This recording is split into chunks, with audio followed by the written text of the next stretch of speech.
अस्सलाम वालेकुम एवरीवन। कैसे हैं आप सब? उम्मीद करती हूँ आप सब ठीक होंगे, खैरियत से होंगे। मैं भी ठीक हूँ, बोले तो ठीक हूँ। गला ख़राब है, काशी जोड़ का नाम ले रही, लेकिन फिर भी स्टोरी रिकॉर्ड करने के लिए बैठी हूँ, क्योंकि मुझे पता है आप लोग मेरा बेसब्री से इंतज़ार कर रहे होंगे। ज़्यादा बकवास ना करके डायरेक्ट स्टोरी की तरफ आते हैं। जहाँ से छोड़ा था वहीं से। परिणीता एक एक चीज़ों को याद कर रही थी कि क्या हुआ क्या नहीं। आइसक्रीम तक उसे याद आ जाता है। आइसक्रीम के बाद ये भी याद आता है कि आइसक्रीम खाने के बाद फिर एक और आइसक्रीम मंगवाई गई मेरे लिए। मैंने वो भी खाई, 2 आइसक्रीम। मुझे सब मना कर रहे थे कि मत खाओ मत खाओ, लेकिन मैं खा रही थी। इसके बाद कनिष्का मैम हमारे टेबल के पास आई थी और मैंने उनसे कहा, क्या कहा, हाँ ये लोग मुझे कोई ड्रिंक पीने नहीं दे रहे, मुझे वो ड्रिंक चाहिए। तो उन्होंने भी उसी ड्रिंक का ऑर्डर दे दिया जिस ड्रिंक को मैंने पिया था। आहा, 3 के साथ 4 गिलास पिए मैंने। हाँ, इसके बाद मेरे दिमाग की दही हो रही है। क्या करूं? मैं शावर ऑन करती हूँ। ये क्या करूँ, शावर ऑन करती है और खड़ी हो जाती शावर के नीचे। शावर के नीचे थोड़ी देर तक रिलैक्स रहते रहते रहते। हाँ, याद नहीं आ रहा क्या किया है, कुछ भी याद नहीं आ रहा क्या किया है। अब क्या करूं क्या करूं क्या करूं, किससे पूछूं कि कल रात क्या हुआ था। हाँ, मेरा फ़ोन भी तो बाहर है, ऊपर से मैंने उन्हें बांध रखा है। इस तरह से बांधे अगर कोई और आ जाए तो। वो क्या करती है, वो शावर लेकर जो कपड़े उसने पहने तो उतारती है। ओह शिट, मैंने कपड़े लाना भूल गई यार, ये क्या मुसीबत है। एक तो याद करना चाहती हूँ, ऊपर से कपड़े लाना भूल गया। मैं क्या पहनूं? तब वो वॉशरूम में वहाँ देखती तो वहाँ देखती है टॉवल पड़ी थी। टॉवल जो, हाँ, इतनी बड़ी थी कि उसकी बॉडी को चेस्ट से लेकर पैरों तक छुपा सकती है, बाकी तो ओपन ओपन। तो वो टॉवल लेकर अपने आप को लपेटती है। फिर एक और टॉवल, छोटा सा टॉवल जिससे हम बाल सुखाते हैं, वो वाला टॉवल लेकर अपने बालों को रखती है। लेकिन बाल उसके बहुत लंबे थे और बहुत घने और बहुत खूबसूरत बाल थे। तो उस टॉवल में तो समा नहीं रहे थे, लेकिन उस टॉवल में जितने भी समा चुके थे वो उसमें अपने बालों को समा चुकी थी। तो अब कहती है, अब मैं क्या करूँ, बाहर जाऊँ? वो तो सोई हुई होंगी, इतनी गहरी नींद में है, उठी नहीं। चलो बाहर निकल के पहले कपड़े निकालती हूँ। जैसे ही ये कहती, वो आराम आराम से कदम उठा के बाहर निकल आती है। बाहर निकलते ही वो वॉशरूम पहले बेड की तरफ देखती है और देखती है कनिष्का अब भी सो रही है। कितनी गहरी नींद है इसकी, इस तरह सो रही है। मैं नहीं, मुझे नहीं देखना, मुझे अपने काम करना है, काम करना है, काम करना है, मुझे कपड़े पहनने पहले। ये क्या करो, कबाड़ की तरफ जाती है। क्या पहनूं? उसे कुछ समझ में नहीं आ रहा था, उसका दिमाग बिल्कुल भी काम नहीं कर रहा था। वो चुप होकर एक जगह खड़ी हो जाती, कहती, हाँ मैं क्या करूं यार, एक तो रात को क्या हो ये सोच रही हूँ, ऊपर से मुझे ये समझ नहीं मैं कपड़े क्या पहनूं, कि पूरे दिन में इसी तरह टॉवल में रहूंगी क्या। तब कनिष्का जो सोई हुई थी, वो जैसे ही बालों को आराम से खोल के, पहले मैं अपने बाल सुखा देती हूँ, ये कहकर अपने बालों से टॉवल हटाती है। और टॉवल हटाने से जिस तरह उसके बालें, यानी कि क्या कह सकते हैं यार, उसके बालों से जो पानी की बूंदें थी वो सीधा कनिष्का के फेस पे लगती है, क्योंकि वो कनिष्का के पास ही वाले कबाड़ की साइड में खड़ी थी। उसके चेहरे पर उस थोड़ी थोड़ी सी बूंदें निकल कर उसके चेहरे पर लग जाती है।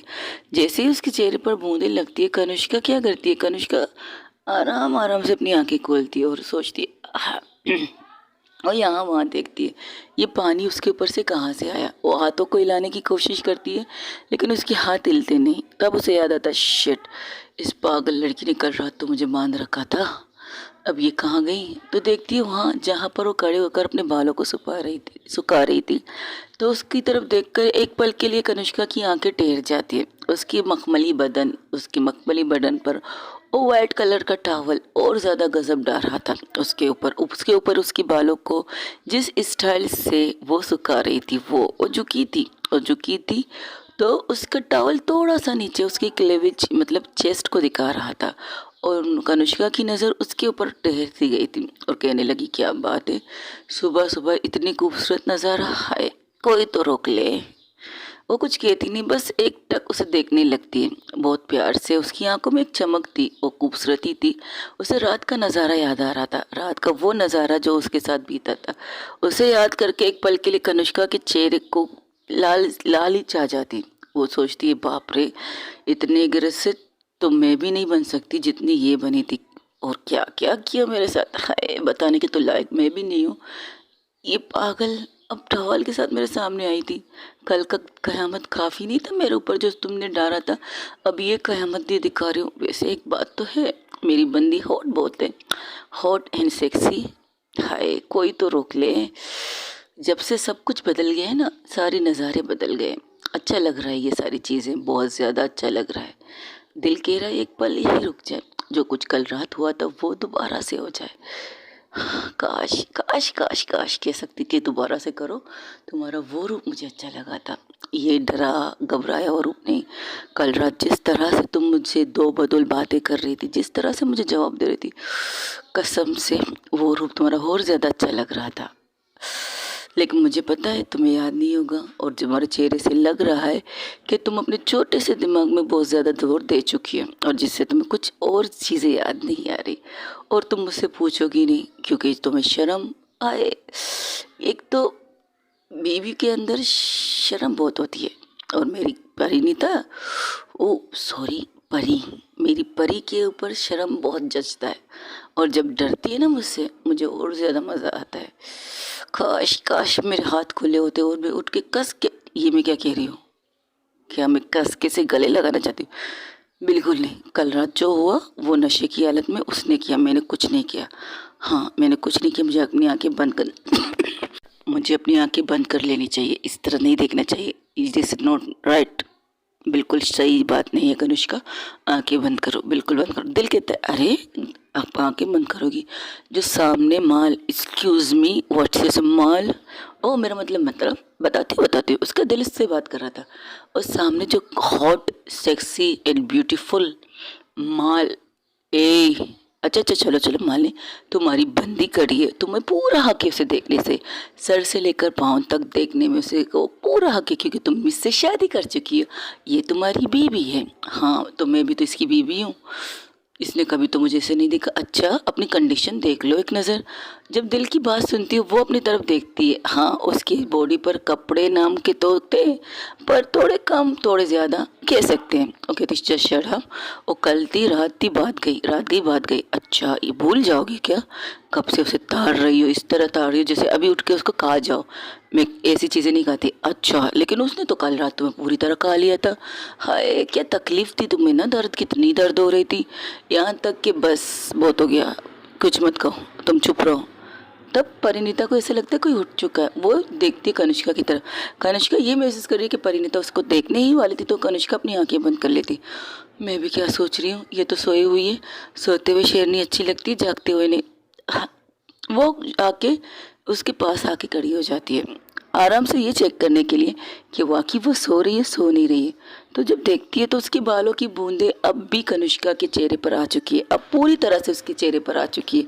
उनसे निकलती हुई एक एक कतरा उसके बालों से निकलते हुए जिस तरह से कनिष्का के चेहरे प्लस उसके चेस्ट पर गिर रहे थे, क्योंकि आधे स्टाइल तो उसकी ओ झुकी थी, तो आधा चेहरा आधा उसके चेस्ट पर उसकी बूंदें गिर रही थी। और ये चीज़ कनिष्का के लिए कंट्रोल करना मुश्किल था, बहुत ज़्यादा मुश्किल, क्योंकि एक तो कनिष्का के हाथ बंधे, दूसरा उसके इतनी करीबनेस, ऊपर से उसकी बॉडी से जो खुशबू आ रही थी, जो हम नहा के फ्रेश होके आते हैं, जो हम अपनी बॉडी में लगाते हैं, लोशन कह सकते हो, क्रीम कह सकते हो, कुछ भी कह सकते हो। लेकिन परी ने कुछ लगाया तो नहीं, परी ने सिर्फ एक सॉफ्ट लिया, सॉफ्ट से नहाकर वापस बाहर आई थी। उस सॉफ्ट की खुशबू से उसको पागल करने के लिए काफ़ी था। कनुष्का एक लंबी सांस लेती है, अपने अंदर लेने की कोशिश करती, तब तक परिणीता और गौर से उसे देखने की कोशिश करती, और उसका बैलेंस ऐसे था कि वो अपने हाथों के जरिए वो रुक रही थी, लेकिन वो मुश्किल से अपना बैलेंस बना रही थी क्योंकि उसने टॉवल पहना था। तो एक पल ऐसा आता है तो वो पूरी तरह से अपना अनबैलेंस होकर सीधा कनिष्का के ऊपर गिर जाती है, और उसके होंठ कनिष्का के होंठों पर रख चुके थे। हाय क्या मोमेंट था, कितना खूबसूरत मोमेंट। जब ये महसूस करती है कि परिणीता के नरम मुलायम होंठ, उसके नरम मुलायम होंठ और सॉफ्ट होंठ उसके होंठों पर गिर गए थे, तो वो आंखें बंद नहीं रखती, खोलती नहीं। परी कहती ये मैं क्या करूँ, ये मैं क्या करूँ, मुझे नहीं करना चाहिए, मुझे बिल्कुल नहीं करना चाहिए। तब वहाँ से दो हाथ उसके गले में आके फंस जाते हैं, दोनों हाथ बंधे थे लेकिन उसके गले में आके फंस जाते, और उसके सर को और खुद पर झुकाकर उसे किस करना स्टार्ट कर देती है। किस इस तरह से करती है पहले उसके ऊपर वाले लिप को लेकर सफ करती है, फिर उसके लोअर लिप को नहीं, फिर नीचे वाले हिस्से को लेकर सफ करना स्टार्ट करती है। वो किस नहीं करती और डायरेक्ट उसके होंठों को सफ करना स्टार्ट कर देती। और इस चीज़ से परिणीता के भी अंदर कुछ तो हलचल मच रही थी, कुछ हलचल उसके भी अंदर मच रही थी। तब उसे धुंधली सी कुछ चीज़ें याद आती है कि किस तरह से उसने कनिष्का को किस किया, वही किस जो इस वक्त कनिष्का परिणीता को कर रही थी। बहुत सॉफ्ट किस, और वो सॉफ्ट इस तरह थी कि सिर्फ उनकी एहसास थे उनके होंठों की एक दूसरे के ऊपर। तब कनिष्का की इस हरकत को रोकने के लिए परिणीता अपने दोनों हाथों को उसको नीचे करने की कोशिश करती, मतलब छोड़ो मुझे, लेकिन कनिष्का को जैसे नीचे करती है और वैसे वो खुद ही उस कनिष्का के ऊपर आ जाती है, क्योंकि कनिष्का के हाथ तो बंधे हुए थे। गिरप वाले हाथों से उसने उसके गले पर हाथ रखे थे, यानी कि उसके सर के पीछे, तो जिससे वो नीचे उसे गिरती, लेकिन उसके दोनों हाथों की जो, जैसे कि हम किसी को धक्का देते वो धक्का देती है, लेकिन पीछे से उसे भी धक्का कनिष्का के हाथ देते और फिर से उसके होंठ उसके होंठों पर आ जाते हैं और फिर से वही चीज़ कनिष्का करती है जो पहले स्टार्ट कर चुकी थी, यानी कि उसके होंठों को सफ करना स्टार्ट कर देती, फिर आराम आराम से उसको किस करना स्टार्ट कर देती है। किस बहुत प्यार, बहुत नरम, बहुत मुलायम था। इस किस में उनके लिए न जंग थी, न लड़ाई थी, न कुछ था, कुछ ऐसी फीलिंग थी जो दोनों एक दूसरे से बयान करना चाहते हैं लेकिन बयान नहीं कर पा रहे, बयान करके भी बयान नहीं कर पा रहे थे। ऐसी फीलिंग थी दोनों की। जो कल रात उनके साथ हुआ था, उन्हें सिर्फ कनिष्का को याद है कि उसके साथ क्या हुआ था, लेकिन परिणीता को कुछ भी याद नहीं। लेकिन इस पल परिणीता भी उस किस में मदहोश हो रही थी बहुत ज़्यादा। जिस तरह से फर्स्ट टाइम, फर्स्ट कह सकते हो, क्योंकि कनिष्का ने आज तक उसे बहुत डीप किस किया है, किस क्या दर्द दिया है उसे, और आज जो किस वो कर रही है वो बिल्कुल सॉफ्ट सी थी और खुद ऑटोमेटिकली उसका हाथ उसके दिल पर जाता है, कनिष्का के दिल पर। और कनिष्का के दिल की धड़कन, जिस तरह से परिणीता की दिल की धड़कन थी, उसी तरह से कनिष्का की भी दिल की धड़कन बहुत फास्ट, बहुत तेज थी। वो एक दूसरे की दिल की धड़कनों को आराम से सुन सकते थे, लेकिन कनिष्का इस चीज़ को इग्नोर कर रही थी। दिल की धड़कन इतनी तेज थी कि हाँ, एक पल ऐसा लगेगा कि ये दिल खुद से बाहर निकल के कहेगा भाई बस करो, मुझे नॉर्मल धड़कने दो, लेकिन कनिष्का इस चीज़ को इग्नोर कर चुकी थी। फिर पता नहीं क्यों परिणीता को ऐसा लगता है कि उसे उसके दिल को सहला के शांत करना चाहिए, और वो वही करती है। उसके दिल पर हाथ रख के बड़े प्यार से, बड़े आराम से उसके दिल पर सहला रही थी, और कुछ कह नहीं रही थी क्योंकि उसके कहने के लिए होंठ होने, मुंह होना चाहिए, और इस वक्त वो मुंह सीधा उन कनिष्का के होंठों पर थी, और वो बिल्कुल खामोशी से एक दूसरे को दोनों, अब परिणीता भी उसे किस बैक कर रही थी, और वो उसी तरह से कर रही थी जिस तरह से कनिष्का कर रही थी उसे किस, बहुत सॉफ्ट, बहुत प्यार से, कभी अपर लिप, कभी लोअर लिप, कभी टम सकिंग भी करते, एक दूसरे की ज़बानों के साथ अपनी ज़बानों को लड़ाते हैं, मिलाते हैं। कभी वो उसकी टम को, एक पल ऐसा आता है कभी वो उसके होंठों को लेकर सब करती, कभी कनिष्का परिणीता के होंठों को सब करती, कभी कनिष्का के होंठों, कभी कनिष्का के होंठों को परी करती है। और इस तरह से टम सकिंग के बारे में कह रहे थे, टम सकिंग, कभी वो उसके लिए टम को, मतलब ज़बान को लेकर अपने अंदर लेकर पूरी तरह से अंदर लेने की कोशिश करती है परी, और उसे चूसने की, मतलब सफिंग करने की शुरू करती है। और कभी परिणीता की ज़बान को लेकर कनिष्का वैसे ही करती है जैसे कि एक दूसरे को प्यास बुझा रहे हो, लेकिन इनकी प्यास बुझने का तो नाम नहीं ले रही थी। वहीं पर दूसरी तरफ दिखाया जाता कि दादाजी गाड़ी में बैठे हैं, अपने वाली गाड़ी में, सब लोग बैठ के गाना गा रहे थे, इंजॉय कर रहे थे। तब कनिष्का की माँ कहती कुछ ज़्यादा ही लेट नहीं होगा, अभी तक वो लोग सो रहे, कोई मैसेज कोई चीज़ नहीं। अरे बाबा वो कपल है, कपल। अंजलि कहती है मॉम आपको आपकी बेटी मिली है, इसकी बात की हम सबको खुशी है, बट यू नो वो एक कपल है। और कल रात जो परिणीता की कंडीशन थी, आपको लगता है कि वो कनिष्का दी को आसानी से छोड़ देंगी? वो तो पहले से गुस्सा है। गुस्सा क्यों? फर्स्ट ऑफ ऑल वो गुस्सा क्यों, इस बात को छोड़िए, नहीं बताओ क्यों। अच्छा चलिए मैं एक चीज़ एक स्क्रैप कर देती हूँ, दूसरी चीज़ बताती हूँ। इसलिए गुस्सा है क्योंकि परिणीता को सबके सामने दी ने थप्पड़ मारा हमारे सामने। हाँ तो तुमने सिचुएशन बता दी कि वो क्या बात कर रहे थे, इससे उसे गुस्सा आया।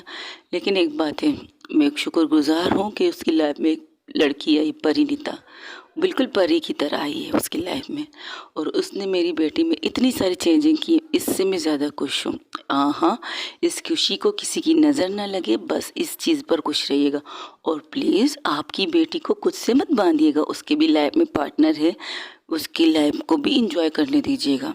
और दो कपल के बीच में कभी मत आइएगा, कभी भी उनके झगड़े के बीच में मत आइएगा। अगर जिस दिन आप उनके झगड़े के बीच में आएगी ना, आपकी बेटी कहेगी आप मेरी नहीं सुनती, और उनकी बहू कहेगी आप मेरी नहीं सुनती, तो इस बीच में आपके ही चक्की बनने वाली होंगी। ये बात याद रखिए। क्यों दादाजी, ठीक है ना? हाँ, मुझे देखो, मुझ जैसा समझदार कौन हो सकता है इस दुनिया में। मैं आज तक इन चारों के बीच में कभी आया हूँ? लड़ो मारो गिरो कुछ भी करो, लेकिन एक साथ तो हो, ये बात की खुशी मुझे हमेशा रहेगी। दादाजी, लड़ो मारो क्या होता है? सीरियसली ये लोग ऐसे लड़ते थे? मरने वाली हो?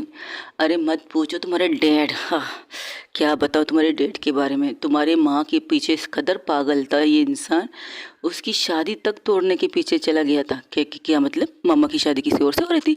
अरे हाँ, तुम्हारी मम्मा की शादी किसी और से हो रही थी। ये जनाब थे दोस्त, कहते ना हम सच्चे दोस्त थे, हम सच्चे दोस्त थे, ए वाले से ऐसे। फिर इन जन्म मोहतरमा की रिश्ता तैयार हो गया। तब भी मेरे इस नल्ले को, मेरे बेटे को, मेरा मतलब तुम्हारे पापा को, तब भी एहसास नहीं हुआ कि ये तुम्हारी मोम से कितनी मोहब्बत करती है, कितनी मोहब्बत करती है। तो तुम्हारी मोम को तो पता था, लेकिन वो अपने मोम डैड के मुंह पर मजबूर थी, क्योंकि वो संस्कारी बच्ची थी। ये बात हम भी जानते, बहुत अच्छी बच्ची थी। एक दफ़ा मैंने नहीं, तुम्हारी दादी ने उससे कहा था, अगर प्यार है तो इजहार करो। तो तुम्हारी मम्मा ने पता है क्या कहा? मैं इजहार करूं और सामने से इनकार हो तो मैं क्या करूं? ओ, ये सिचुएशन थी। हाँ, और इनकी स्टोरी चल रही थी। तो अंजलि क्या करती है, वो मोबाइल लेके वीडियो बनाने से रख दो, कहती है ये क्या कर रही हूँ?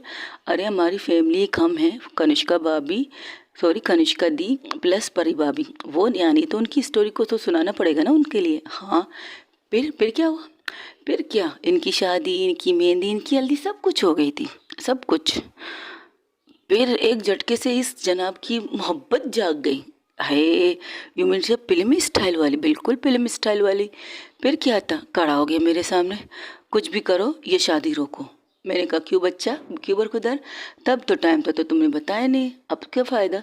और मैंने तुमसे एक दफ़ा पूछा भी था कि तुम्हारे दिल में कोई है जिससे तुम प्यार करते तो शादी करना चाहते थे, तो कहते नहीं, मैं तो पढ़ाई में ज़्यादा बिजी हूँ और मुझे पढ़ना है, मुझे कुछ बनना है, ये वो बहुत से डायलॉग तुम्हारे डैड ने मारे थे उस टाइम पर। जब इसके रिश्ते की बात चल रही थी तब से मैंने इसे एक दफ़ा नहीं, 3 दफ़ा नहीं, 10 दफ़ा पूछा था। तब ये जनाब तो हवा में उड़ रहे थे अपनी पढ़ाई के लिए, क्योंकि इसे पढ़ाई का शौक बहुत था। ये कहो, इसकी बहन इसे पढ़ाकू कीड़ा कहती थी। इसे पढ़ाई का शौक था और मेरी बेटी पढ़ाई से भागती थी। ओ बुआ, सच में? हाँ, मुझे पढ़ाई में बहुत इंटरेस्ट बिल्कुल भी नहीं था बच्चों। ओके, तो हम आप पर गए हैं बुआ, हमें भी पढ़ाई में इंटरेस्ट नहीं था, लेकिन ज़बरदस्ती मोम पढ़ा रही थी हमें। हाँ, ये ताना तो मैं कई बार सुन चुकी हूँ तुम्हारी मोम की मुँह से, अपनी भाभी के मुँह से, कि तुम्हें पढ़ाई का शौक नहीं है, तुम्हारी नक्शे कदम पर मेरे बच्चे चलने वाले हैं। और मेरे बच्चे जो मेरे लगते जिगर हैं, वो अपनी भाभी प्लस अपनी मामू पर चले गए, मामी पर। उन्हें पढ़ाई के कीड़े लग चुके हैं। अब मैं क्या कर सकती हूँ? तो एक्सचेंज कर लेती ना, ऑफर तो होता आपके पास। कोशिश की थी, एक दफ़ा कहा भी था तुम्हारी मम्मा से, मेरे बच्चों को ले लो, अपने इन 2 नाकारे बच्चों को मुझे दे दो। एक्सक्यूज़ मी, हम नाकारा तो नहीं है बुआ। नहीं, तुम लोग नाकारा नहीं, तुम सबसे ज़्यादा नाकारे बच्चे हो। वो स्टोरी सुनो अपने माँ बाप की, और मुझे भी याद करने दो कि क्या पलटा हमारे लिए। हंसी कितनी आई थी हमें। हम अच्छा, तो पापा को कब एहसास हुआ? जब तुम्हारी माँ दुल्हन बनकर मंडप पर बैठी चुकी थी, तब इस जनाब को एहसास हुआ था। हाँ, तो क्या करूँ? उस टाइम ऐसे लग रहा था ना कि अब पापा, अब अपनी फीलिंग बताइए, नहीं छोड़िए, बताइए। उस टाइम ऐसे लग रहा था ना कि कोई मेरे दिल से कुछ ऐसी चीज़ निकाल के लेके जा रहा है जो सीना है लेकिन दिल नहीं हो सकता। जब तुम्हारी मोम बिल्कुल कयामत उस टाइम लग रही थी, बहुत खूबसूरत, बहुत ज़्यादा सेक्सी, बहुत ज़्यादा, क्या कहूँ। हम भी बैठे हैं बाबा। ओ सॉरी डैड। नहीं नहीं, कोई बात नहीं, कोई बात, दादाजी फीलिंग बोलने दीजिए, आप हमारे दोस्त थे, छोड़िए। हाँ डैड, आप बोलिए। अब सबके सब उनकी स्टोरी सुनना चाहते थे, सब पूरी तरह से उनकी तरफ देखने लगते कि आखिर उनके पेरेंट्स की लव स्टोरी कैसी थी, और बच्चे अपनी बड़ी माँ की स्टोरी सुनने में मज़ा आ रहा था। अच्छा, तो मंडप पे पापा ने आपके सामने आकर ये कहा? हाँ, ये कहा। तो मैं कन्फ्यूजन से इसको देख रहा था, बेटा ज़रा चारों तरफ देख लो। तो एक नज़र चारों तरफ देखा। आपने मेरी बात काट ली डैड, तुम कुछ ज़्यादा रोमांटिक हो रहे थे ना बेटा, इसलिए काट ली। दिस नॉट फेयर दादाजी। बोलिए डैड, आप बोलिए। हाँ, उस टाइम वाकई तुम्हारी मॉम बहुत ज़्यादा खूबसूरत, और ऐसा लग रहा था कि आसमान से परी उतर आई हो। और मुझे वो सारे मोमेंट्स याद आ रहे थे जब मैं उसके साथ बैठता था, पढ़ता था, उसके साथ बातें करता था। एवरीथिंग, मुझे सारी चीज़ें वो फ्लैशबैक जैसे मेरे सामने फिल्म बनकर मेरे सामने आ रही थी। एक से एक सीन आ रहा था मेरे सामने। फिर वो बारिश वाली सीन जहाँ हम लोग एक दूसरे के साथ डांस कर रहे थे, कपल डांस कर रहे थे, बहुत ज़्यादा एंजॉय कर रहे थे, हंसी मजाक सब कर रहे थे। फिर जब दिल को लगा कि हाँ, मेरा दिल सीना तो है लेकिन इसके अंदर दिल नहीं है, तो उस टाइम मुझे बहुत तकलीफ हो रही थी।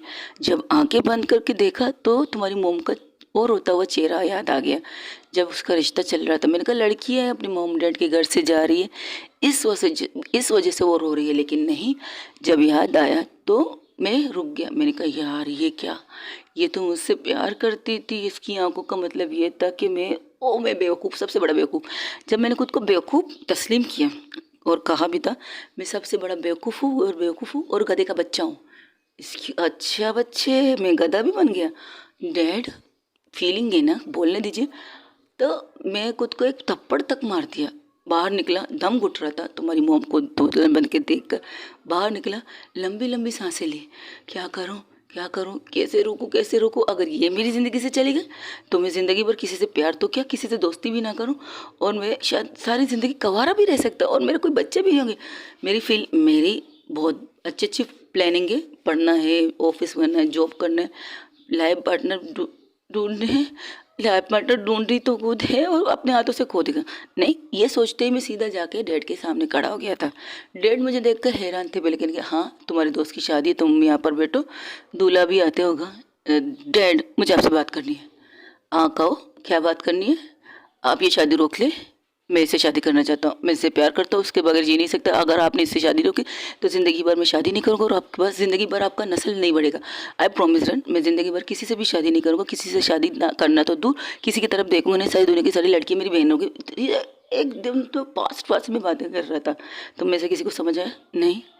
तो मैं तुम्हें आराम से बताता हूँ। इस तरह डैड के सामने गया, ज़िंदगी भर शादी ना करने की धमकी तक दे दी, और यहाँ तक ये कह दिया कि आपका नस्ल मुझसे बढ़ेगा ना, जब मैं शादी करूँगा नहीं, मेरे बच्चे होंगे नहीं, तो आपका नस्ल कैसे बढ़ेगा।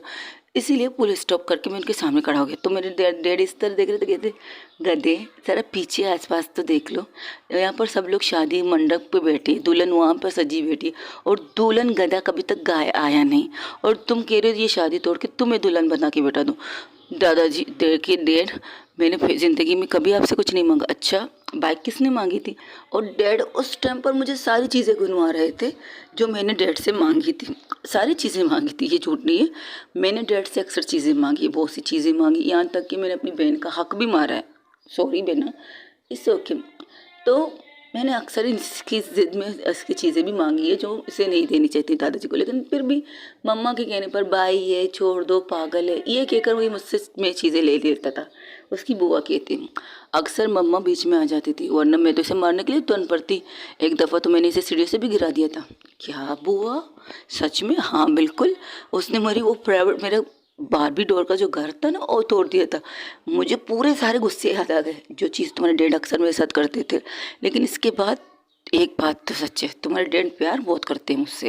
हालांकि मैंने उसे धक्का दिया, मैंने उसे गिराया था, लेकिन जब मोम डैड ने पूछा कि तुम गिरे कैसे, तो उसने झूठ बोले, अरे कुछ नहीं मम्मा, वॉशरूम से नहा के निकल रहा था, पानी आप पैंट थोड़ा सा गीला था, फर्श पे पानी था, गिर गया और सीढ़ियों से नीचे आ गया। हालांकि उससे तुम्हारे डैड को बहुत ज़्यादा चोटें आई थी। एक हफ्ते तक उसके पैर फ्रैक्चर में था, दूसरे तकरीबन सर पे 3-4 टाँके भी आए थे। इसके बाद हम बेस्ट बडी बन गए। तब भी मैंने इससे पूछा था कि देख, तेरी दोस्त की शादी हो रही, तुझे खुशी है? तो भंगड़ा करने लगा था मेरे सामने। अब कोस खुशी, अब तो मैं नए नए कपड़े पहनूंगा, नई नई चीज़ें करूंगा, उसकी शादी में भंगड़ा भी तक कर लूँगा, ये तक कह दिया इस बगल ने। और मैं बेचारी अपने माथे को पीटने लगी, हाय रे मेरी भाभी किस गधे से प्यार कर बैठी, ये तक मैंने कह दिया। सॉरी भाई। हाँ नहीं नहीं, इस वक्त के उस टाइम तो मैं वाकई गधा था। तो फिर क्या हुआ डैड, शादी कैसे रुकी? हाँ, शादी कैसे रुकी ये मत पूछो बेटा, क्या हुआ ये पूछो। अच्छा, पापा सबके सामने खड़े होकर मुझे डांटने लगे। एवरीवन, सब लोग हैरान से हम दोनों के बाप बेटों की तरफ देख रहे थे। पापा ने जितना कसर था, जितने सालों का कसर जो उन्होंने अपने अंदर रखा था ना मेरी फरमाइश पूरी करते वक्त, और सारा कसर मेरे ऊपर निकाल दिया उस मंडप पे। तो कहने लगा जाके बैठ जा। मैं मेरा अंत है, ये तो कब से मुझे डांट रहे थे, इनका बस चले तो जूता निकाल के मुझे मारने लगे। तो मैंने कहा डैड क्या कह रहे हैं आप? हाँ भाई, मेरा अपना कसर पूरा कर लिया, मैंने तुम्हें गधा पता नहीं क्या क्या बोल दिया, तुम्हारी हवा से उड़ गई, तुम्हारी बांसुड़ी निकल गई। डैड प्लीज़ मजाक मत कीजिए ना, मेरी ज़िंदगी का सवाल है। तो तेरी ज़िंदगी तो तुझे दे रहा हूँ बेटा, जानता हूँ, और ये भी जानता हूँ अगर मेरी ये बेटी की शादी किसी और लड़के से हो जाए ना, मेरा ये पागल बेटा मजनू बनता फिरेगा, और मैं अपने घर में एक मजनू बर्दाश्त नहीं कर सकता भाई। मैंने लव मैरिज की है तुम्हारी दादी के साथ, तो तुम भी लव मैरिज करने के हक रखते हो। और हाँ, तुम्हारी शादी हो रही है तुम्हारी इस बंदी से। सच में डैड आप मजाक नहीं कर रहे ना? नहीं बिल्कुल नहीं, तुमसे तो उम्मीद नहीं थी मुझे, जब तुमसे तो बिल्कुल ही उम्मीद नहीं थी, लेकिन जब तुम्हारी मम्मा ने आके कहा रोकिए शादी, अगर इसकी शादी हुई ना तो हमारा बेटा मजनू बनता फिरेगा। मैंने कहा अरे तुम्हारे बेटे की ऐसी की तैसी, ओम कह नहीं रहा उसे प्यार नहीं है कुछ नहीं है, सबके देखो किस तरह कपड़े खरीदे हो अपनी दोस्त की शादी के लिए। हाँ मुझे पता है, लेकिन उसके दिल में वो है, अगर ये शादी हुई ना तो हमारा बेटा हमारे हाथ से निकल जाएगा। तब तुम्हारी माँ के कहने पर हम मजबूरन आ गए, तुम्हारे ससुर साहब के हाथ सामने हाथ पैर न कितना भी जोड़ना था वो जोड़ लिया। आपने ऐसा किया मेरे लिए? नहीं, उन्होंने अपनी बेटी की खुशी देखी थी, और उन्हें भी पता था कि उनकी बेटी की खुशी क्या थी, लेकिन उन्होंने मुझसे एक सवाल किया था कि अगर आपके बेटे ने सही टाइम पर ये फील नहीं किया कि उनकी बेटी से वो प्यार करता है, तो ये क्या, ये सारी चीज़ें क्या? मैंने कहा तब भी वो हमारे घर की बहू बनेगी, वो चाहे भी वो ना चाहे भी तब भी। लेकिन मैं थोड़ा इंतज़ार कर रहा था, तुम्हारा चेहरे का रंग तब उड़ा, पता है तुम्हारे चेहरे का रंग कब उड़ा? कब उड़ा? जब तुमने दुल्हन बनते हुए उसे सीढ़ियों से उतरते हुए देखा। अ, डैड हाँ, मेरा तो फोकस तुम पर था, हम सबका भी। वहाँ पर बुआ भी कहती है हाँ। डैड ने कहा देखो तुम्हारे भाई का रंग उड़ चुका है। हाँ देख लिया देख लिया। इसके बाद वो खुद उड़ जाएगा, और उसे वो सारी चीज़ें याद आएंगी जो उसने अपनी दोस्त के साथ पल बिताए थे, वो सब याद चीज़ें। लेकिन बेटा वक्त कभी किसी पर मेहरबान होता है, बार बार हर किसी पर मेहरबान नहीं होता। कभी कभार आपकी दोस्त जो आपसे प्यार भी करती है और आपके साथ भी रहना चाहती है, लेकिन आपकी नज़रिया उसे सिर्फ दोस्त मानता है, और उसके पास कोई चीज़ नहीं बचती ये कहने के लिए अपने सेल्फ रिस्पेक्ट को एक साइड पे नहीं रख सकते।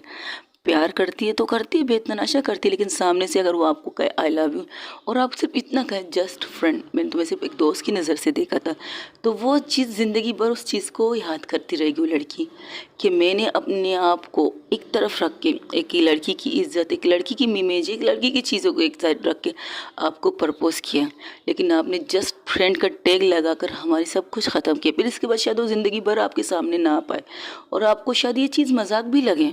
हाँ, आप बैठेंगे दोस्तों में हंसी मजाक करेंगे, कहेंगे यार इस लड़की ने तो मुझे प्रपोज़ किया था, अपनी शादी के दिन ही मुझे प्रपोज़ किया था, क्या बेवकूफ़ लड़की है, मैंने तो सिर्फ इसे दोस्त माना था, और इसने दोस्त का टैग में प्यार का टैग कब लगाया मुझे नहीं पता।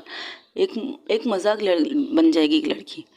तो तुम्हारी दोस्त ने वही किया जो उसे करना चाहिए, उसने अपनी मोहब्बत को भी एक साइड में रखा और अपनी फैमिली के सामने सर झुका दिया। लेकिन हम इस चीज़ से बर्दाश्त कर सकते, और वैसे भी हमें हमारे घर में शराबी बेवड़े लोग नहीं चाहिए, और मुझे इतना पता है कि मेरा बेटा सच में इससे प्यार करता है।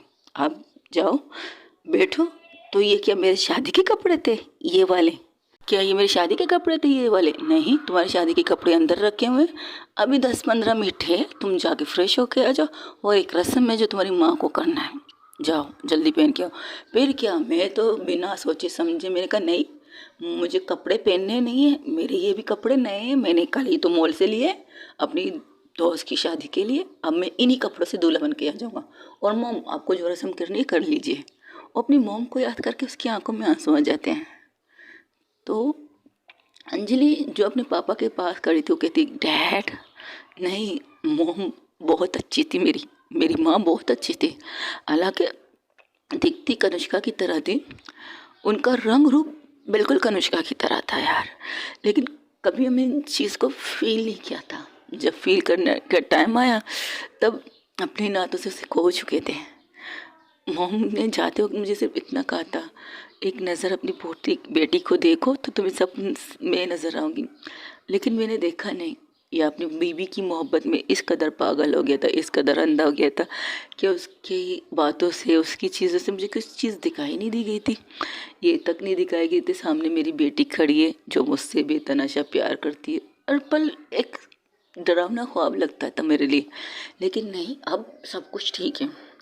उस मोम की दुआओं की वजह से आज मेरी बेटी मेरे साथ है, हमारे साथ है। हाँ, इस वक्त यहाँ नहीं है, उसे डिस्टर्ब ना करें इसलिए डैड ने कहा है, तो हम उसे डिस्टर्ब नहीं करेंगे, मुझे कोई इतराज़ नहीं। लेकिन इस बात की खुशी है कि कनुष्का हमारे साथ है। कल रात जो कुछ उसने बात की, जैसा भी कहा, हाँ हमें वक्त देना चाहिए इन रिश्तों के लिए। हमें उसके साथ ज़बरदस्ती भी नहीं करनी चाहिए कि वो मैं मोम डैड कहें। उसकी मर्ज़ी, जिस दिन उसके दिल से ये फीलिंग निकलेगी वो हमें मोम डैड भी कहकर एक्सेप्ट कर लेगी, है ना। वाह डैड, आपकी लव स्टोरी तो टू मच है, टू मच नहीं, थ्री मच है। जैसे डैड ने कहा, सही कहा है। एक लड़की अगर अपनी फीलिंग को लेकर आपके सामने आए तो आप उसे जस्ट अ फ्रेंड कह सकते हो। वाकई उस टाइम आपके दिल में इसके लिए कुछ भी नहीं है, लेकिन एक भद्दा मजाक बना के रख दोगे तुम उस लड़की को कि जब भी कहीं देखोगे उसका सेल्फ रिस्पेक्ट तो टूट चुका।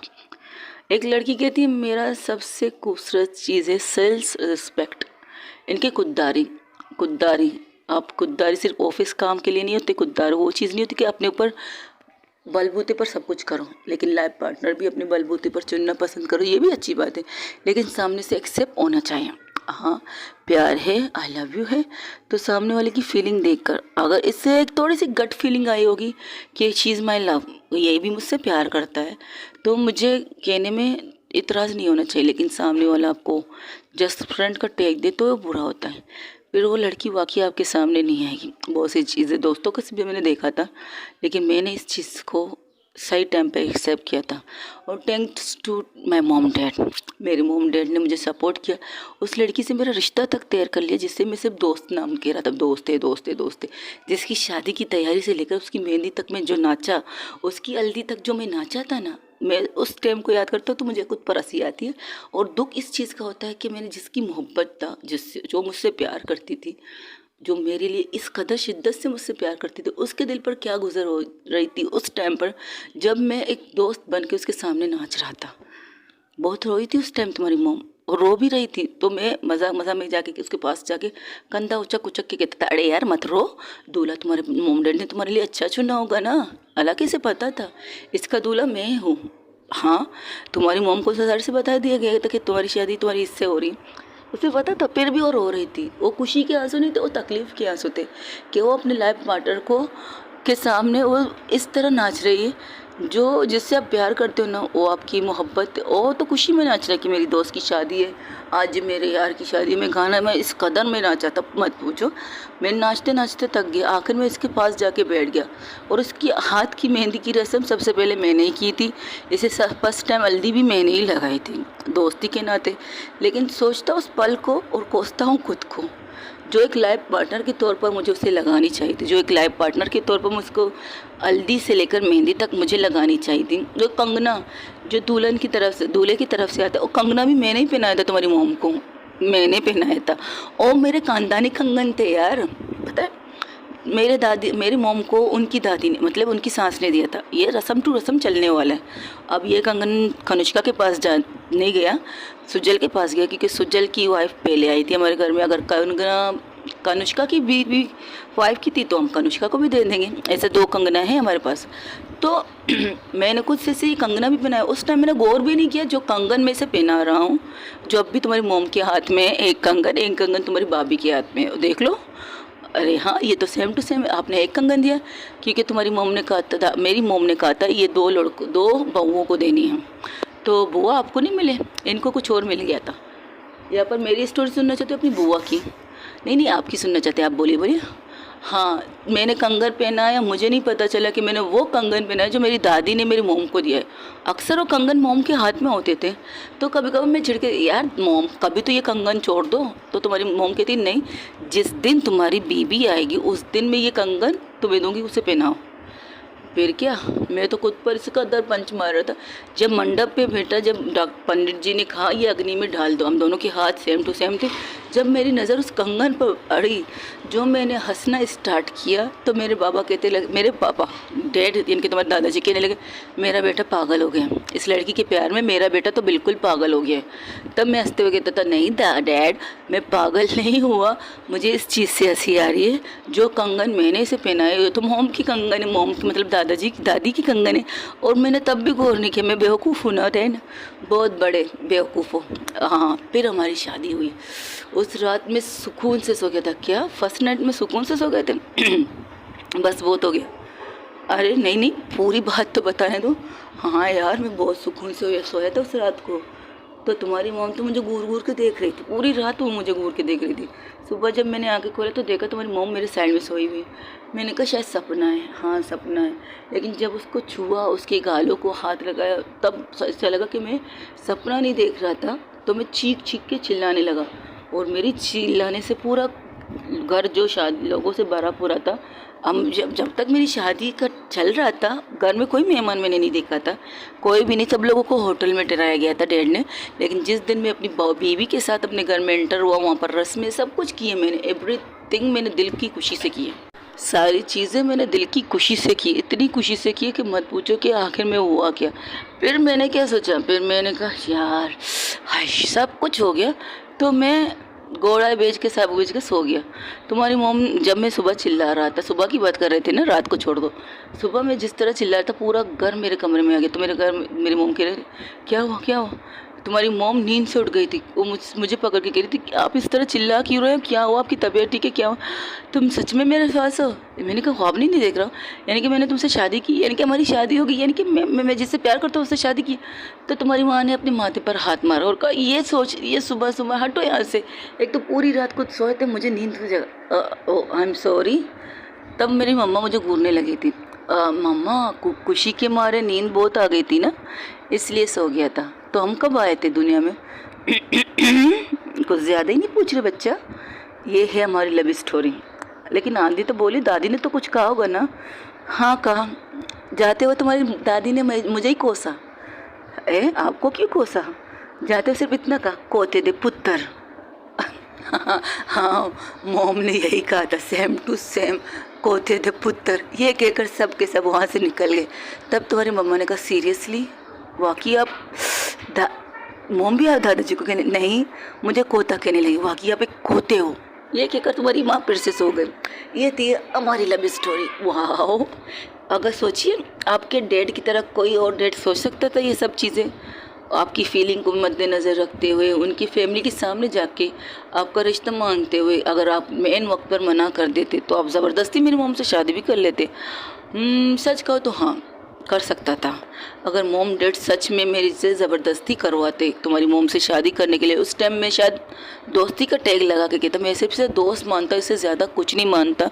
लेकिन अगर मोम डैड कहते हमारी इज्जत की खातिर, तो मैं कहता हाँ ठीक है, फिर शायद रह लेते, एक दूसरे के साथ रह लेते। तुम्हारी मोम वैसे भी मुझसे प्यार करती है, मैं भी उससे प्यार कर लेता, आराम आराम से मैं एडजस्ट कर लेते। लेकिन एक चीज़ जो दिल के अंदर होती ना, कि हम दोनों की शादी ज़बरदस्ती की गई है, वो चीज़ दिल के अंदर होती। लेकिन मेरे केस में ये नहीं हुआ। मेरे केस में ये हुआ कि मैं हाँ एम वक्त पर मुझे महसूस हुआ, मुझे एहसास हुआ कि मैं इससे बेतनाशा प्यार करता हूँ, और मैंने इस चीज़ को एक्सेप्ट किया। और इस चीज़ को एक्सेप्ट करने के बाद ही मैंने ये किया कि मैं अपनी वाइफ को खो नहीं सकता, अपनी लाइफ को खो नहीं सकता। तो मैंने सीधा जाकर खड़ा हो गया अपने डैड के सामने। खुश नसीब इंसान होते हैं जो उसकी फैमिली उसे सपोर्ट करती है, और मेरी फैमिली ने मुझे बहुत सपोर्ट किया। मेरी फैमिली से लेकर तुम्हारी बुआ ने मुझे बहुत सपोर्ट किया। उसने तो कई दफ़ा मेरे जैसे काली खोपड़ी के अंदर डालने की कोशिश भी की थी, गधे सुधर जा, तेरे हाथ से बहुत कीमती चीज़ जा रहा है, और कहती भी रहती थी, ये नहीं कि नहीं कहती थी, वो बाकायदा कहती थी यार कुछ तो सोच। कई दफ़े ऐसा हुआ, तुम्हारी बुआ मुझे कई बार बताने लगी, अभी गद्दे अपने दिमाग में डाल, तेरे दिल तेरा दिमाग सब कुछ बर्बाद हो जाएगा कि तुमने सही टाइम पर डिसीज़न नहीं लिया। फिर वो खुद से भी कहती थी नहीं, मॉम डैड ने तो सही किया है, चलो अगर ये ना माने तब भी तो इसकी बीवी बनेगी। एक दफ़ा ऐसे सुना था, कौन किसकी बीवी बनेगी? मैंने पूछा, हाँ कुछ नहीं, इतनी पढ़ाई का फ़ायदा क्या भाई, जो तुम्हें समझना चाहिए तो तू समझता नहीं है। एक्सक्यूज़ मी, मेरी पढ़ाई पर मत ध्यान दे, मेरी पढ़ाई को कुछ मत बोलना। हमारी लड़ाई एक बार हुई थी। अच्छा, ऐसे पढ़ाई करके तू अचार डालेगा या कुछ और करेगा जब तुम्हें किसी के दिल की फीलिंग की खबर ही नहीं पड़ती कि कोई तुमसे कितनी मोहब्बत भी कर सकता है, कोई तुम्हारे लिए किसी कदर पागल भी हो सकता है। लेकिन नहीं, तुम तो पढ़ाकू कीड़े हो, कीड़े। अपने कीड़ापंती अपने पास रख, मेरे साथ कीड़ापंती वाली काम मत कर। बेवकूफ़ कही के बेवकूफ़ बेवकूफ़ बेवकूफ़, खुद को बढ़ाया पढ़ाई का कीड़ा कहने वाला। तू तो पढ़ाई का एक नंबर का बेवकूफ़ है। इस कदर चिल्ला चिल्ला के तुम्हारी बुआ मुझसे लड़ रही थी, मैं हैरान था, मैंने ऐसा क्या किया जिससे ये मुझ पर इस कदर चढ़ के लड़ रही है। तब वहाँ पर मोम आई तो मोम कहने लगी क्या हुआ, क्यों लड़ रही हो अपनी भाई से। भाई, ये भाई है, इसे अक्ल नाम की कोई चीज़ नहीं है। अक्ल होती तो पता नहीं इस वक्त क्या होता। पर हुआ क्या, कुछ नहीं हुआ। पागल मैं हो गई थी जो मैं इसे समझाने बैठ रही थी कि तुम्हारे दिल को समझा कि तुम्हारे दिल से कुछ चीज़ जाने वाला है, लेकिन ये गधा समझता ही नहीं है। गधा तक कह दिया था इसने मुझे। थैंक गॉड उसने डैड को कुछ नहीं कहा था, क्योंकि डैड भी वहाँ आ चुके थे। तब सिर्फ डैड ने इतना कहा, तुम्हें अभी पता चला तुम्हारा भाई गधा है, एक नंबर का। हाँ, जब आप उसे गधा कहते हो ना, तभी मुझे समझ आना चाहिए था कि मेरे भाई गधा एक नंबर का गधा है। अब मुझे समझ में आएगा कि ये लोग मुझे गधा क्यों कहते थे। सीरियसली, हाँ, किताबें तो मैंने बहुत सी पढ़ी हैं, बहुत सी किताबें पढ़ी थी, लेकिन मैंने किसी की नज़र नहीं पड़ी। और एक गाना है ना शाहरुख खान का, वो कौन सा गाना है, हाँ, किताबें बहुत सी पढ़ी होगी तूने मगर किसी का चेहरा पढ़ा होगा, और मैंने वो नहीं किया। मुझे किताबें पढ़ने का शौक था, तो किसी के चेहरा या नज़रों को पढ़ने की ज़रूरत क्या थी। ये थी मेरी स्टोरी।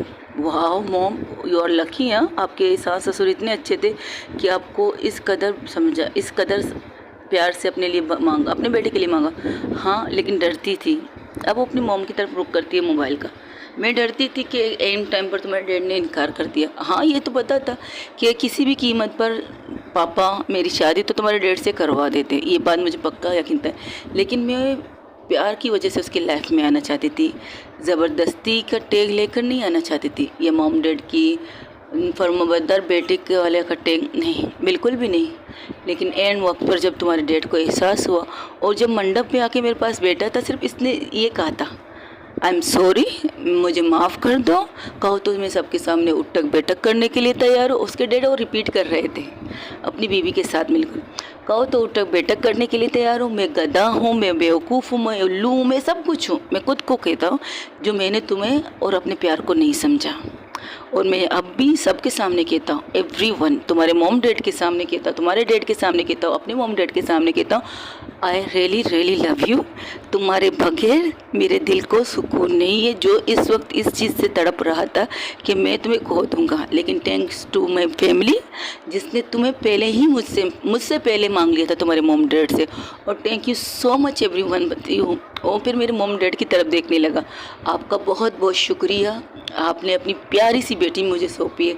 और मैं इस वादे के साथ इसके साथ रहूँगी कि ज़िंदगी भर वो जो कहेगी, वो जो भी कहेगी मैं वो करूँगा। वो कहेगी उठो तो मैं उठूँगा, वो कहेगी बैठो तो मैं बैठूँगा, वो कहेगी ये सही है तुम्हें सही।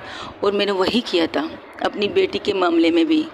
अपनी बेटी को जब मेरी बीवी को पसंद नहीं, तो मैंने उसकी पसंद को मद्देनज़र रख के अपनी बेटी को ठुकरा दिया था।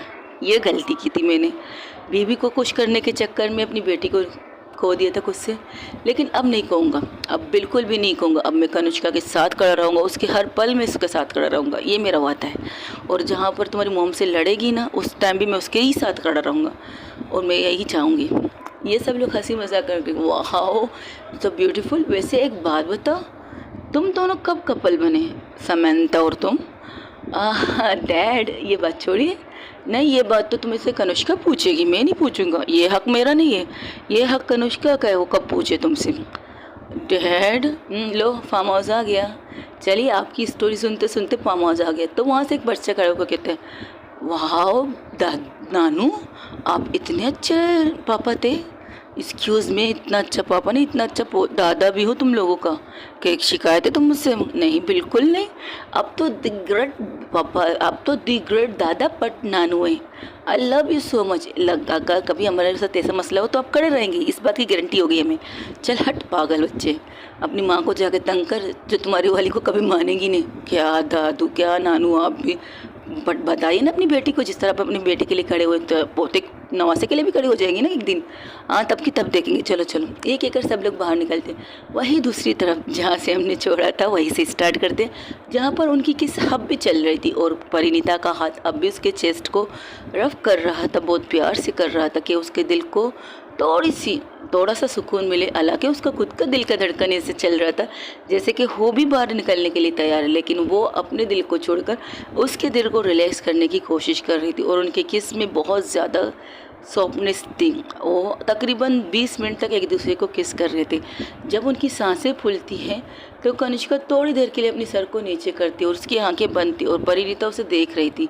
उसने आज तक जब भी परिणीता कनिष्का एक दूसरे के करीब थे, एक दूसरे को कभी गौर से नहीं देखा था, लेकिन ये फर्स्ट टाइम था जो परिणीता गौर से कनिष्का को देख रही थी, जिसकी आंखें बंद थी, जिसके होंठ अब भी काँप रहे थे और काँपते काँपते वो लंबी लंबी सांसें ले रहे थे। और अब भी तक परिणीता का हाथ उसके चेस्ट को प्यार से सीने को रब कर रहा था, उसे रिलैक्स करने के लिए।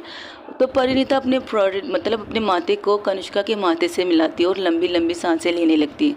सिर्फ एक सवाल पूछने की कोशिश करती है, कल रात क्या हुआ था? जैसे ही कनिष्का ये आवाज़ सुनती है कि कल रात क्या हुआ था, उसकी आंखें खुल जाती हैं। उसकी आंखों में एक नशा था, बहुत खूबसूरत नशा, जिसे देखकर परिणीता एक पल के लिए खामोश हो जाती है। उसकी आंखों को गौर से देखने लगती है। जब उसकी आंखों को इतने गौर से देखती है, तब कनिष्का फिर से अपना सर उठाती है, अपनी एक लंबी सांस लेती है और फिर से उसके होंठों पर अपने होंठ रख देती है और होंठों को फिर से किस करना स्टार्ट कर देती है। इतनी प्यार से करती है कि जो लफ्ज़ परिणीता के मुंह से निकले थे, वो लफ्ज़ फिर से परिणीता के मुंह में वापस चले गए। फिर से उनकी किस स्टार्ट हो जाती है। और जो थोड़ी देर के लिए गैप ले रखा था, 5 मिनट कह सकते हो, जो गैप ले रखा था एक दूसरे को सांसों को संभालने के लिए, अब वो फिर से वो हरकत पे आ चुकी थी और उसकी सांसें फिर से गहरी हो गई थी। इस दफ़ा कनिष्का क्या करती? इस दफ़ा कनिष्का अपने हाथों को उसके नीचे से हटाती है, उसे टर्न करती है, उसे अपने दोनों हाथों को जो उसने बांधे थे उससे टर्न करके उसे नीचे करती है और खुद उसके ऊपर आ जाती है। उसे मुश्किल तो बहुत होती है क्योंकि एक तो इसके हाथ बंधे थे, दूसरा उसका पैर भी बंधे हुए थे। बहुत सी चीज़ों में वो अटकती भी है, लेकिन वो किस को रोकती नहीं है। बिल्कुल परफेक्टली उसे किस करते करते वो खुद से नीचे करती है और उसके ऊपर खुद आ जाती है। और जो हाथ उसके पीछे थे, मतलब कनिष्का के हाथ जो परिणीता को ग्रैब करके रखे थे, वो अपने हाथ ऊपर कर देती है कि ताकि उसे तकलीफ ना हो। अगर जब वो दोनों हाथों को रखेगी, क्योंकि उसके दोनों हाथ ऐसे बंधे थे जैसे कि हथकड़ी में एक दूसरे रस्सी से बांधते हुए से, थोड़ी सी तकलीफ तो हो सकती थी परिणीता को, लेकिन उसे ये तकलीफ ना हो तो वो दोनों हाथों को ऊपर ले जाकर उसे बड़े प्यार से किस कर रही थी। लेकिन अब भी कनिष्का के सीने पर अब भी परी के हाथ थे और उसे सहला रहे थे बहुत प्यार से। सहलाते सहलाते कनिष्का अपनी किस नहीं रोकती। कनिष्का हल्की सी बाइट करती उसके साइड की क्या कहते हैं, लिप के साइड में थोड़ी सी बाइट कर देती और फिर से उसे किस करना स्टार्ट कर देती है। इसकी किस बहुत ज़्यादा खूबसूरत, बहुत ज़्यादा सॉफ्ट थी। इस किस में दोनों की रजामंदी थी। हाँ, प्यार का इजहार नहीं, कुछ भी नहीं, लेकिन हाँ किस में एक दोनों की रजामंदी थी, क्योंकि सामने वाला भी उसे परफेक्ट किस कर रहा था, बहुत प्यार से किस कर रहा था। ओके गाइज, आज के लिए इतना ही। हो सके तो मेरे चैनल को लाइक, शेयर, कमेंट, सब्सक्राइब कीजिएगा ज़रूर।